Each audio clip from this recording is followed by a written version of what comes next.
Sveiki visi, su jumis sveikinasi Sandra iš mano Palėpė YouTube kanalo. Seniai nesimatėme, grįžtame pas jūs su naujienomis ir papasakosime, ką mes nuveikėme per vasarą, kokie mūsų laukia pokyčiai ir kuo žadame jūs nustebinti. Pirmoji naujiena, iš tikrųjų, mes nuo Liepos pradžios persikėlėme iš mūsų buvusio ofiso į naujas erdves ir dabar kiekvieną dieną einame į darbą kaip į šventę, nes nebedirbame namuose. Antroji naujiena, nuo Liepos vidurio iš tikrųjų mes ganėtinai stipriai dingome iš siuvinėjimo pasaulio.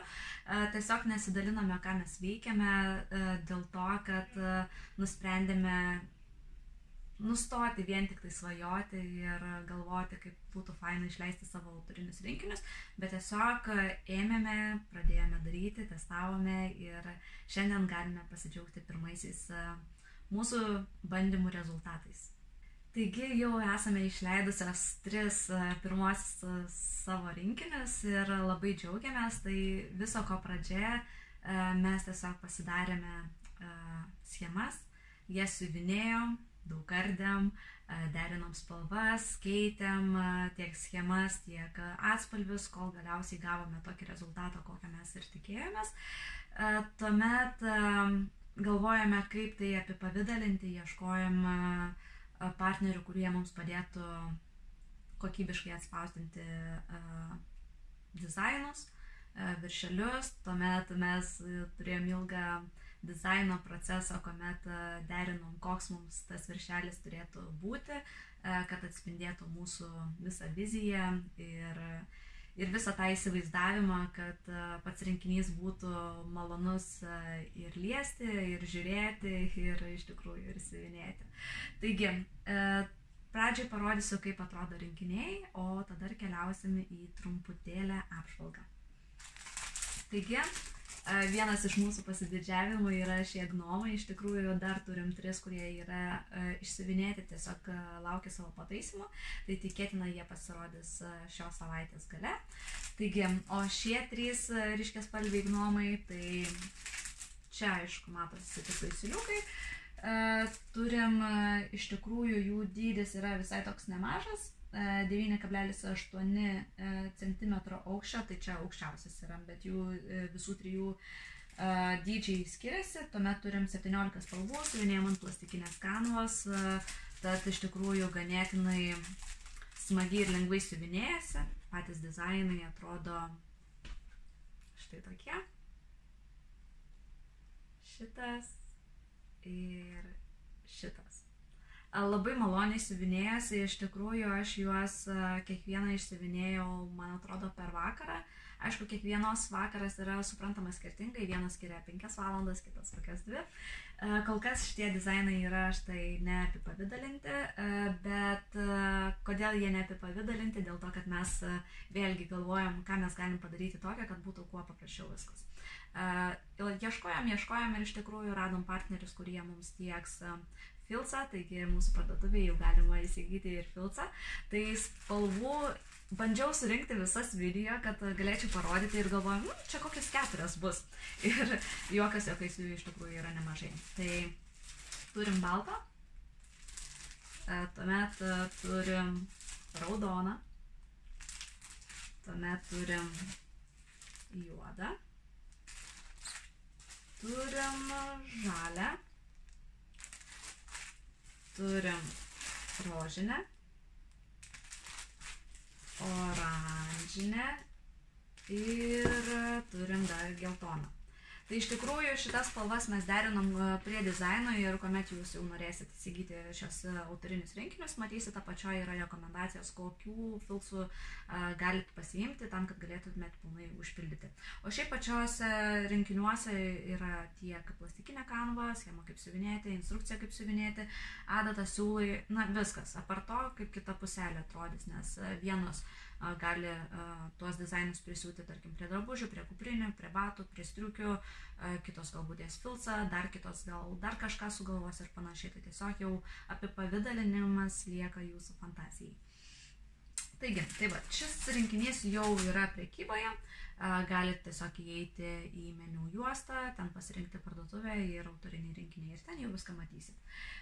Tuomet vienas iš mūsų pirmųjų dizainų, tai yra šie vaisių asarti. Tai jų dydis yra 9 ant 6 cm, tai čia yra didžiausias, bet plius minus jie orientyras ir yra maždaug toks. Vėlgi siuliukai čia. Jų turim net 18. Visų šitų dizainų, ką aš dabar rodysiu, tai schemos yra A5 formato, tam, kad būtų patogu, tarkim, užsidėti ant siuvinio, su magnetu prisispausti ir tiesiog siuvinėti. Ir turim du variantus. Vienas yra spalvota schema, kitas yra juoda balta schema, nes esam dėjusios informaciją ir tiesiog tikrai pasidalino moteris į dvi stovyklas, kuriams yra patogu siuvinėti su spalvota schema, o kuriams yra patogu siuvinėti juodą baltą. Ir patys dizainai schemos yra atspausdintos ant tokio popieriaus, kuris būtų neslidus, patogu žymėti ir neteplus. Taip, tai rinkinį parodžiau, o patys vaisių asarti atrodo štai taip, tokie gražuoliukai.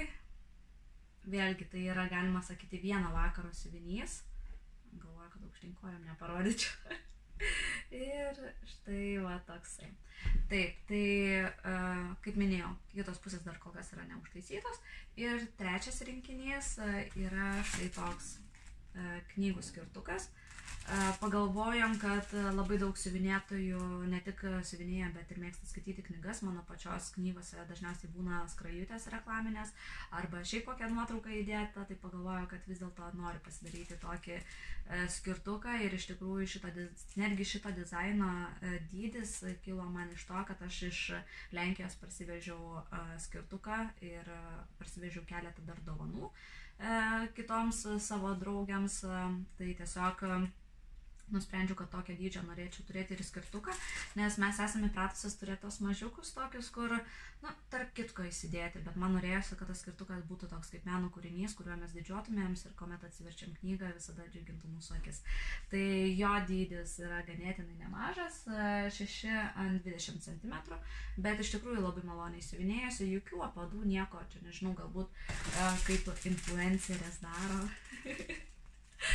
Kad gerai matytųsi, tai iš tikrųjų stengiamės daryti tokį dizainą, kad tikrai ir pradedančiosios galėtų išsisiuvinėti, kad būtų paprasta.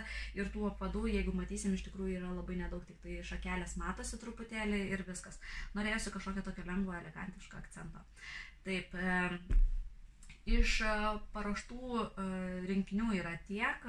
Šiandien pirmadienis ir šiandien labai džiugi diena, kadangi Neda išsiuvinėjo savo skirtuką.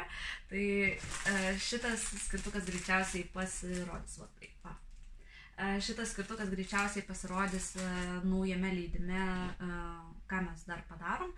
Tai greičiausiai šį penktadienį, aš labai tikiuosi.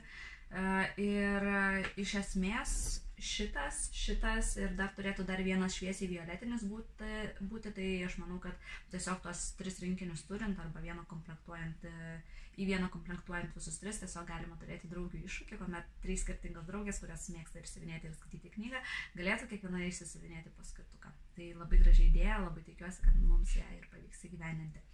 Ir dabartinis mano procesas, ką aš dabar darau, tai ruošiuosi vis dar Halloweenui. Tai va tokį dabar siuvinėju. Kuomet paleidinėjom ankstesnius rinkinius, tai mes ir greitų būdų, ir negreitų bandėm sugalvoti, kokie turėtų būti pavadinimai ir ne visada tie pavadinimai limpa su tuo, ką mes padarom. Tai šitą, kai siuvinėjau, jau iš karto galvoju, kad bus pokštas arba saldainis, nes kadangi čia daug tokių ir crazy nuotaikėlių ir daug saldainiukų visokių ir panašiai. Skirtumas šito iš tikrųjų dizaino nuo kitų samplerių yra tas, kad čia visus tarpus įprastai būna sampleriai paveikslėlis ir viskas, yra tušti tarpai. Tai šitame, kaip matom, visus tarpus užpildo tam tikros smulkios detalės ir tai tokį vientisumą duoda. Labai daug yra apvadų, bet prisipažinsiu, aš nemėgstu apvadų. Bet šitame rinkinyje iš tikrųjų, kas man labai patiko, tie apvadai labai lengvai pasidarė.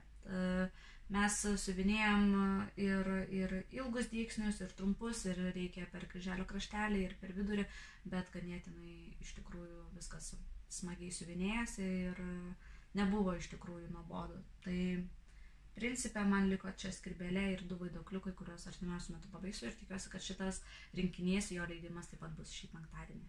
Na ir pabaigai iš tikrųjų norėčiau pasidalinti tom visom akimirkom ir linksmom, ir galbūt nelabai, kaip mums sekėsi siuvinėti visus šitos dizainus, nes tikrai buvo visko ir buvo tokių happy, varom toliau, ir buvo tokių plemba, vėl ardyti reikia ir taip toliau, bet supranti, kad vis dėlto, kai tu turi kažkokį tikslą, link jo eini, tas visas procesas yra žymiai malonesnis negu daryti tiesiog chaotiškai ir be nedaryti. Taigi, kol kas tiek, dar matysiu čia keletą fragmentų iš mūsų siuvinėjimo ir tikiu, kad artimiausiu metu vėl susitiksime kitame YouTube įraše.